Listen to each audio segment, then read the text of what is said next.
से और बात करेंगे रीवा के सफेद बाघों की। आज दुनिया भर में करीब 200 सफेद शेर हैं, उनमें से आधे तो भारत में ही हैं। मध्य प्रदेश का Rewa land of white tiger भी कहा जाता है। वो इसलिए क्योंकि यहां दुनिया का पहला व्हाइट टाइगर मिला था, जिसका नाम मोहन रखा गया था। आज दुनिया में जहां भी और जो भी व्हाइट टाइगर हैं, उनका पूर्वज वही मोहन है, जो उस वक्त के बघेल खंड में मिला था। आज आपको उस मोहन की रोचक कहानी बताते हैं। मध्य प्रदेश के रीवा को सफेद बाघों की नगरी कहा जाता है। रीवा में पाया गया था पहला सफेद बाघ। साल 1951 में रीवा के गोविंदगढ़ के जंगलों में सफेद बाघ को खोजा गया था। दुनिया भर में सिर्फ 200 सफेद बाघ हैं। 200 सफेद शेरों में 100 सफेद बाघ भारत में हैं। दुनिया का पहला व्हाइट टाइगर भारत के मध्य प्रदेश में रीवा में मिला था। जी हाँ, रीवा व्हाइट टाइगर की धरती कही जाती है और जो पहला व्हाइट टाइगर था उसका नाम था मोहन। क्या है मोहन की कहानी? और दुनिया भर में जितने भी व्हाइट टाइगर हैं वो सब मोहन की ही संतानें हैं, यानी कि दुनिया का पहला व्हाइट टाइगर की धरती रीवा रही है।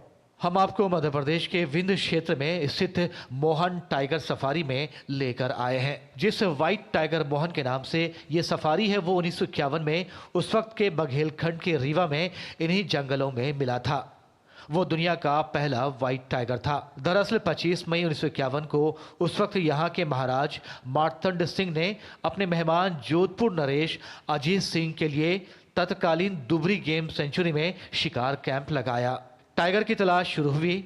शाम को टोहियों ने खबर दी कि आसपास के वन क्षेत्र में एक बाघिन 3 शावकों के साथ विचरण कर रही है।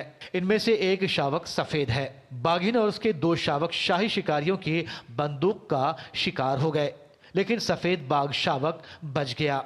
शिकार के 2-3 दिन बाद सफेद शावक की तलाश शुरू हुई। इन्हीं जंगलों में टोही दल की आहट सुनकर सफेद शावक नदी के किनारे चट्टानों की एक गुफा में घुस गया, जिसके बाद उसे पिंजड़े में कैद कर लिया गया। पहली जो कैप्टिव ब्रीडिंग हुई है व्हाइट टाइगर की, या जिसे कहना चाहिए कि हमारे यहाँ जो पहली बार जंगल के बाहर निकाल कर जो ब्रीडिंग की गई व्हाइट टाइगर की, वो रीवा महाराज द्वारा ही की गई थी। और आज दुनिया में आप जितने भी व्हाइट टाइगर देखते हैं वो सब मोहन की संतति हैं। यहाँ स्थित मुकुंदपुर व्हाइट टाइगर सफारी का नाम भी महाराज मार्तंड सिंह के नाम पर रखा गया। व्हाइट टाइगर को देखने के लिए देश दुनिया से लोग रीवा पहुँचते हैं। यहाँ साल में 3.5 से 4 लाख पर्यटक पहुँचते हैं। अब रीवा में हवाई अड्डे की भी शुरुआत हो गई है। उम्मीद है रीवा की हवाई सेवा से जुड़ जाने से यहाँ आने वाले दिनों में देश विदेश के पर्यटकों की संख्या में बढ़ोतरी होगी। सबसे ज़्यादा खास बात यही है यहाँ के रीवा की, यहाँ पे बहुत दूर दूर से लोग सिर्फ व्हाइट टाइगर देखने के लिए आते हैं। वो व्हाइट टाइगर सामने रोड से कभी निकल जाता है, कभी बगल से निकल जाता है, कभी तालाब है, 2 तालाब हैं, उनमें मिल जाता है। जब व्हाइट टाइगर मोहन का निधन हुआ तब रीवा के गोविंदगढ़ में शोक की लहर दौड़ गई थी। रीवा में राजकीय शोक घोषित किया गया था। बांधव गद्दी के राजसी ध्वज से उसका पार्थिव शव ढका गया। अफसरों सेवादारों ने उसे कंधा दिया। वैदिक मंत्रोच्चार से उसका अंतिम संस्कार हुआ और जगह जगह शोक सभाएं हुई। एमपी अजब है, सबसे गजब है, ऐसा ही नहीं कहा जाता। वो इसलिए क्योंकि मध्य प्रदेश में न सिर्फ वन संपदाएं, पहाड़, जंगल, बल्कि कई सारे नेशनल पार्क मौजूद हैं और व्हाइट टाइगर जैसी उपलब्धियां भी मध्य प्रदेश के खाते में हैं।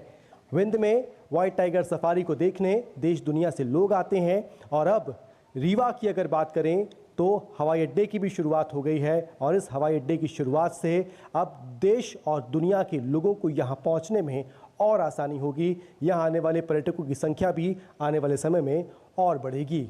कैमरामैन विजय शर्मा के साथ आदित्य श्रीवास्तव, डीडी न्यूज़।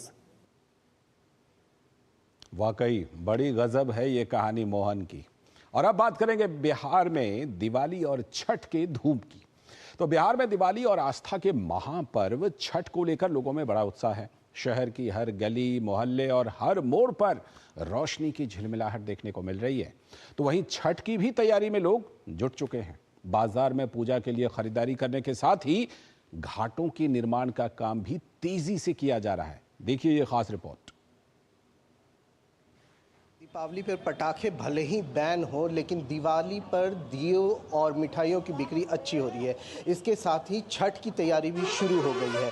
लोग खरना के प्रसाद के लिए गेहूं की खरीदारी कर रहे हैं। रोशनी का त्योहार दिवाली पूरे देश में धूमधाम से मनाया जा रहा है। दिवाली को लेकर पटना शहर के हर गली, मोहल्ले और बाजार को सजाया गया है। रोशनी की झिलमिलाहट से राज्य का हर शहर नहाया दिख रहा है। मिट्टी के दियों से लेकर बिजली वाली लड़ियों की भी खूब बिक्री हो रही है। मिठाइयों की मांग भी जबरदस्त बढ़ी है। हालांकि पटना में बढ़ते हुए वायु प्रदूषण को देखते हुए इस बार पटाखों पर बैन है। दिवाली को लेकर के मुख्य रूप से जो पटाखा फोड़ा जाता है उसको लेकर के थोड़ी चिंताजनक स्थिति है। हम लोगों ने निर्देश दिया है कि अगर कोई भंडारण या उपयोग इस प्रकार से करता है तो उस पर कार्रवाई किया जाए। पटना में छठ को लेकर भी तैयारियां जोरों पर हैं। पटना के 109 प्रमुख घाट हैं जहां छठ पूजा पर अर्घ का आयोजन किया जाता है। सरकार की तरफ से इन घाटों पर बैरिकेडिंग, शौचालय, changing room, street light, watch tower समेत अन्य आवश्यक सुविधाओं का काम जल्द पूरा करने के निर्देश दे दिए गए हैं। जलस्तर में कमी होने के कारण इस बार लंबे घाट बनाए गए हैं जहां डेडिकेटेड